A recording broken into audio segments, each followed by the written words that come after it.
The Megatron racetrack, created by Megs Braap as Traction eRag's testing ground for all sorts of cruel experiments. Specially created in the shape of a phallus, today it's the privateer racer versus the pro rider. Kevan just races for fun on his Italian two-stroke. He is all about standing on the bike and balancing. Ben is a regular top 5 finisher in Canada's pro class. His choice of weapon today, the Honda CRF250RX. Like all pro riders, he has the cold eyes and heart of a reptile. Only their mother can tell them apart. The rivalry between these two was friendly to start with, but it became deadly serious when they tried to prove who could dominate this upright log. The aggression started to kick in and eventually resulted in this terrible crash. So this is a deadly serious race. Coming into the tight wood section, what stands out immediately is Kevan, our privateer in front, stands on the foot pegs almost all the time, and then on the tighter corner just dabs with his inside leg. This is in contrast with Ben, our pro rider, who sits almost the entire race. And now the track starts to open up. This is where things will be interesting, because having chatted with Kevan, I know that he's more into the slow, technical, harder style of riding.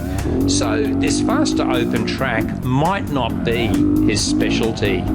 You can see Kevan is certainly getting a good pace through here, standing on the pegs. Ben continues to sit the whole way through.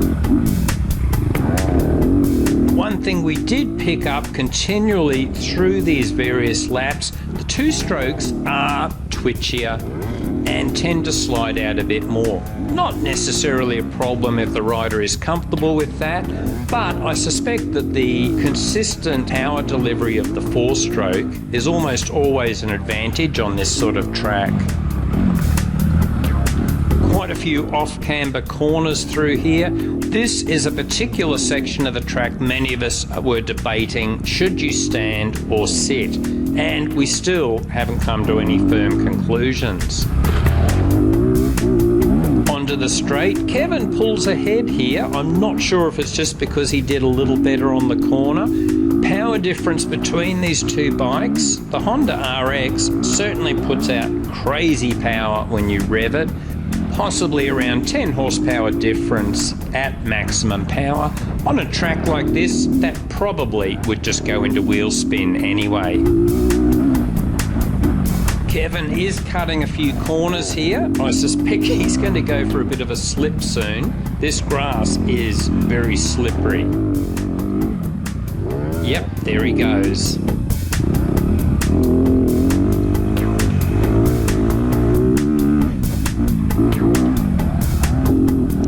Out here in the grass field, this is where I think possibly Kevan could do better sitting down. Standing certainly paid dividends through the bumpier parts of the track, but it's relatively smooth in these sections. Whoop, Kevan overshoots the corner. I can't help feeling a lower centre of gravity by sitting would help a lot.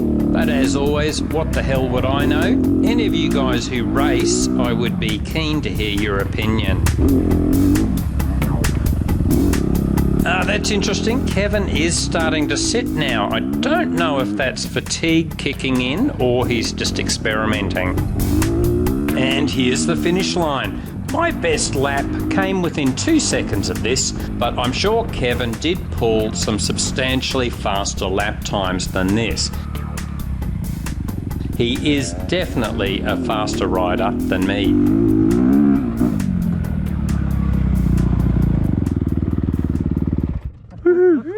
Awesome. How did it go? Oh, really good. Okay, let's run the lap again with Kevan, the privateer.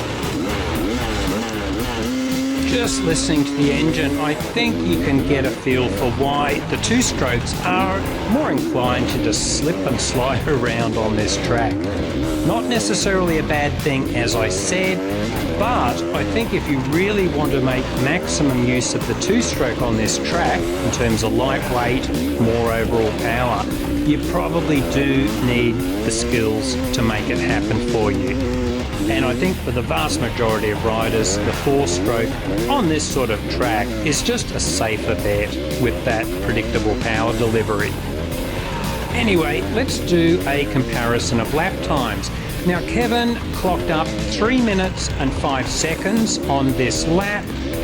Ben, we put him out there at a different time just to get his best lap time, and he was somewhere around the 2 minutes 30 seconds mark.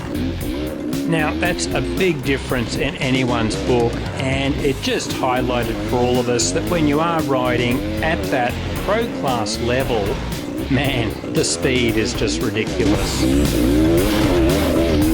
And what other comparisons do we have? Well, there was my Gumby lap, 3 minutes and 7 seconds, and of course Megs Braap, who clocked in at 2 minutes 54 seconds. One thing that did astound us too, listening to Ben doing his laps, was from a distance you could just hear this bike was on the rev limiter when he was doing an individual lap. And yet when we got closer, we weren't seeing crazy wheel spin or non-stop wheelies. And I think that highlights that if you are the sort of rider who wants to work on your speed, it's so important to start slow enough that you can get your technique right. The more I talk with the experienced riders in pro class, it seems to come down to that if you want to learn how to ride fast as soon as possible.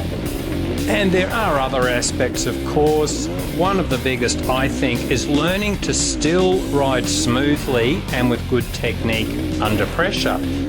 We could see many riders would do that, but the moment you put them head to head with somebody, they just got their race face on, they saw red, technique went out the window, and they're just slipping and sliding all over the place. So that would seem to me to be another important key to learning to ride fast. Maintaining your cool under pressure, again, not letting your technique slip. But mind you, this advice is coming from the slowest rider in this pack. So don't trust me, see what other riders say. I do know that when I've looked around at motocross riding technique videos, it's a consistent theme, but prove it for yourself.